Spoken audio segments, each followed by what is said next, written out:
자, 반갑습니다. 오늘은 진정한 그리스도인, 즉 그리스도인으로서의 진정한 삶을 살기 위해서는 어떻게 해야 되는가 라는 것을 조금 나눠보기를 원합니다. 그래서 오늘 제목은요, 크리스천 코딩, 즉 크리스천의 삶은 기독교적, 논리적, 상식적이어야 한다. 마치 코딩처럼. 여러분, 코딩이 왜 논리적이고 상식적인지 우리 다음 넘어가 보도록 할게요. 그러기 위해서는 우리 몇 가지 라이프 코딩 작업이 필요합니다. 진정한 진실한 크리스천으로 살기 위해서는 우리의 삶에 코딩 작업이 필요하다라는 거죠. 먼저 코딩이 무엇인지, 왜 여기서 언급하는지 몇 분만 알아보도록 합시다. 자, 우리 엔트리 유명한 코딩이죠. 여기를 한번 들어가서 정말 코딩이 뭔지, 코딩 어떻게 하는 건지, 왜 중요한지 한번 들어가 보도록 할게요. 직접 한번 코딩을 해볼게요. 자, 여기 그림에 보시면 여기서 쿠키를 먹고 이 화살표로 가라고 되어져 있죠. 그래서 이거를 얘를 움직이기 위해서, 이 로봇을 가기 위해서 앞으로 가기 한번, 몇 번 가야 될까요? 한 번, 두 번, 세 번, 네 번 하면 가겠죠? 둘, 셋. 이렇게 자석처럼 붙죠. 그래서 명령을 넣어줍니다. 그리고 시작하기 버튼을 누르면, 네, 이렇게 이제 명령에 넣어준 대로 그대로 움직이는 게 코딩이죠. 조금 더 해볼게요. 자, 이번엔 어떻게 될까? 얘가 앞으로 한 칸 가고, 두 칸 가고, 또 왼쪽으로 돌고, 한 칸, 오른쪽으로 돌고, 한 칸, 뭐 이런 식으로 가면 되겠죠. 자, 먼저 앞으로 가고, 또 가볼까요? 자, 그 다음에 왼쪽으로 돌고, 또 앞으로 가고, 또 오른쪽으로 돌고, 또 앞으로 가고. 자, 이렇게 시작하기 버튼 눌러볼까요? 이렇게 명령 내리면 갈게요. 아이고야, 잘못했죠. 이렇게 잘못 명령을 넣으면 에러가 난다라는 거죠. 그래서 아까 한 칸, 두 칸 가고, 여기서 왼쪽 돌아야 되는데 앞으로 한 칸 더 갔죠. 그래서 얘를 이렇게 뺍니다. 이렇게 잘못된 에러가 나면은, 에러가 낸 거를 다시 고쳐서 다시 명령을 하면, 네, 이렇게 제자리로 갈 수 있게 되는 거죠. 이게 이제 코딩의 힘이에요. 어떻게 명령을 하느냐에 따라서, 어떻게 명령어를 이렇게 연속으로 보내느냐에 따라서 얘가 이제 하게 된다라는 거죠. 자, 이번엔 어떻게 할까요? 앞으로 가고 숲을 헤치고, 자, 앞으로 한 칸 가서 숲을 헤치고, 또 한 칸 가서 또 숲을 헤치나요? 가고, 숲을 헤치고, 또 앞으로 두 번 가면 어떻게 될까요? 시작하기. 아이고, 아무것도 없는데. 그러면 지금 명령을, 여기서 지금 코딩할 때 여기 명령을 잘못 내려서 에러가 났다라는 거죠. 그래서 이렇게 잘못됐을 경우에는 명령을 다시 바꿔줘야 한다라는 거죠. 그래서 여기서 숲을 헤치기 빼고, 숲을 헤치기 중간 사이로 넣으면 되겠죠.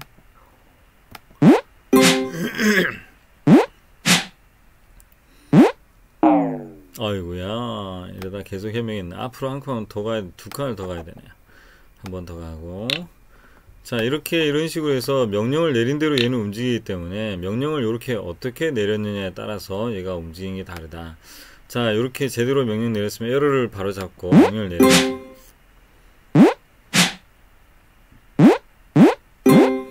네, 이렇게 명령을 잘 내렸는지에 따라서, 이 코딩을 어떻게 했는지에 따라서 얘가 어떻게 움직이는지를 알 수가 있다라는 거죠. 그래서 그만큼 우리 코딩이 굉장히 중요하다라는 거죠. 자, 코딩의 대표적인 것이 시간표입니다. 잘 보세요. 여기 명령어처럼 보이나요? 만약에 6학년을 한번 봅시다. 6학년 보면 코딩이 어떻게 되어 있죠?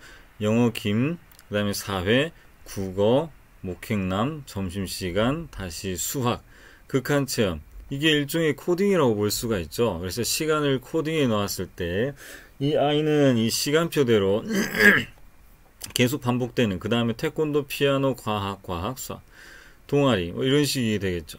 얘가 이제 시간표가 얘 학생에게는 일종의 코딩이 된다라는 거죠. 그래서 시간표의 반복에 따라서 한 학기가 지나면 이 학생은 어떻게 될까라는 것이 이 코딩의 힘입니다. 그래서 어떤 명령어를 내렸느냐에 따라서 그것이 이제 그 사람이 어떻게 만들어져 가느냐가 결정된다라는 거죠. 자, 그렇다면 진정한 크리스천이 되기 위해서 우리가 몇 가지 명령어 또는 에러가 나는 것들을 고쳐내고 바르게 잡아야 하는데, 첫 번째 필요한 코딩은 무엇일까요? 바로 진정한 크리스천이 되기 위한 첫 번째 코딩이 이것을 잡아야 한다라는 거죠. 첫 번째, 콩 심은 데 콩 나고 팥 심은 데 팥 나는 것이 코딩이다. 즉 뜻이 바르다면 그 과정도 바르고 그 결과도 옳아야 된다. 우리는 열매를 통해서 우리가 심은 씨앗과 과정과 나무 진위를 진단하는 습관을 가져야 합니다. 나무를 보고 열매를 추측하는 오류를 버려야 합니다. 성경적이 아니기 때문입니다. 그래서 지금은 우리 성경적이 아닌 판단 구조를 바꿔야 된다라는 거죠. 그런데 우리가 보통 어떻게 보냐면요, 뭐 어떤 사람이나 상황을 보고 판단할 때 나무를 보고 그 사람의 열매를 추측합니다. 그런데 성경은 그게 아니다.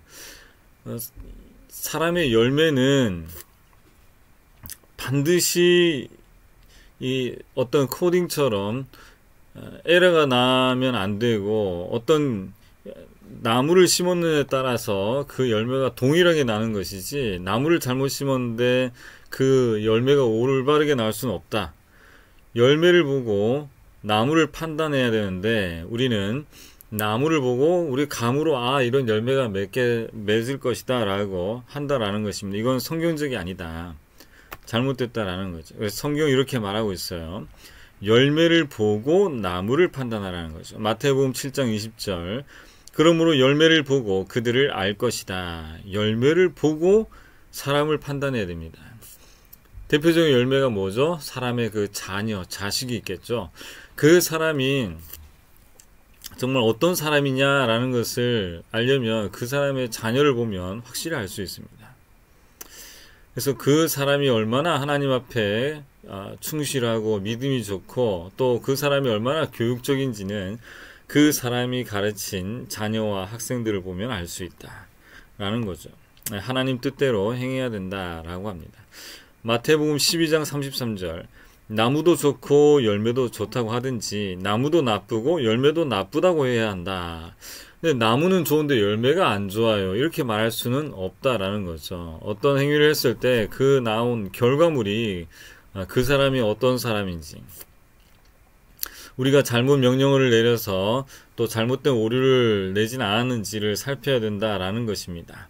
그래서 자신의 의도가 바르다고 해서 그 열매가, 그 결과물이 잘못 나오면 내가 잘했는데 결과가 잘못 나왔다라고 얘기하는 게 아니다라는 거죠. 나무는 그 열매를 보고 알 수 있다라는 것입니다. 그래서 우리가 어떤 사람이나 어떤 상황을 판단할 때는 그가 맺어놓은 열매를 보고 그 사람이 어떠한지, 또 그 상황이 어떠했는지를 알아야지, 그 사람 괜찮은데 왜 열매가 저렇게 나오지? 라고 생각하면 안 된다라는 것입니다. 일단 열매가 잘못됐단 말은 나무가 잘못됐다, 나무는 바른데 열매가 잘못 나왔다라고 우기는 것은 안 된다라는 것입니다. 그것이 서로 다를 수가 없다라고 하는 거죠. 그 열매에서 반복적으로 오류가 나는데도 불구하고 우리는 믿음으로 시작했으니 잘못된 것이 없다라고 생각하는 것은 커다란 착각이며 오만입니다. 끊임없이 내 뜻과 하나님 뜻을 분별하며 과정을 살펴 진행하는 훈련이 필요합니다. 여러분, 열매에서 반복적인 오류가 나온다면 반드시 내가 심은 것이 잘못됐다, 나무가 잘못됐다라고 분명히 우리가 판단을 할 수 있어야 됩니다. 그것이 분별하는 크리스천의 영향력입니다. 그런데도 불구하고 우리가 믿음으로 했는데 열매가 저렇게 나도 우리 잘한 것이요, 이렇게 하면은 그 오류를 잡을 수 없다라는 것이죠. 그래서 내 뜻과 하나님 뜻이 다른데 아, 이것은 하나님이 잘못하신 게 아니고 내가 잘못한 것이다 라고 하나님 뜻을 분별해낼 줄 알아야 된다. 아, 이건 하나님 뜻인데 열매가 잘못됐다 라고 하는 건 아니다 라는 거죠. 그래서 뭔가 결과가 잘못 났다면 이것은 내 뜻이 잘못됐거나 내가 욕심을 부렸거나 내가 뭔가를 잘못했다라는 것을 판단하고 그 오류를 고쳐내야 된다라는 것입니다. 그래서 믿음으로 시작했는데 뭐 열매 이렇게 나도 괜찮지 않느냐라고 이야기하는 것은 우리가 성경적인 크리스찬이 되지 못한다. 성경을 모르는 우매무지한 일이다라는 것입니다. 성경은 반드시 열매를 보고 그 나무를 판단해라. 결과 난 거 보고 네가 뭐 실수했는지 뭐 잘못했는지 어디서 오류가 나는지 찾아내라 라는 것이죠. 그리고 그 오류를 고쳐내야 이게 올바른 온전한 크리스찬이 된다라는 것입니다.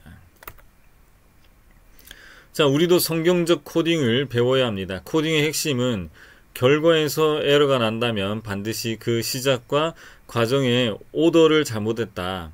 오더에서 에러가 났기 때문에 결과에서 에러가 난다라는 것을 알고 결과에서 에러가 났다라고 한다면 그 과정에서 어디가 잘못됐는지 찾아내서 그것을 고칠 줄 알아야 된다. 이게 용기 있는 것이다.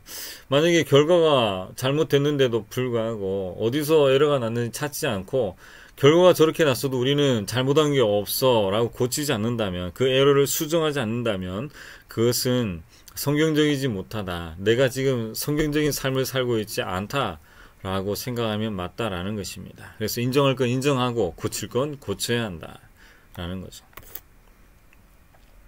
우리가 크리스천 학교가 되기 위해서는 우리에게 필요한 필수 코드 몇 가지를 장착을 해야 됩니다. 만약에 기독교 학교를 세운다면 기독교 학교에 맞는 코딩이 필요하다라는 거죠. 그래서 그 몇 가지를 알아보도록 합시다. 첫 번째, 우리는 좀 더 성경적이어야 합니다. 우리의 모든 가르침과 행정은 자유를 훼손하지 않는 범위 내에서 이루어져야 한다라는 것이죠.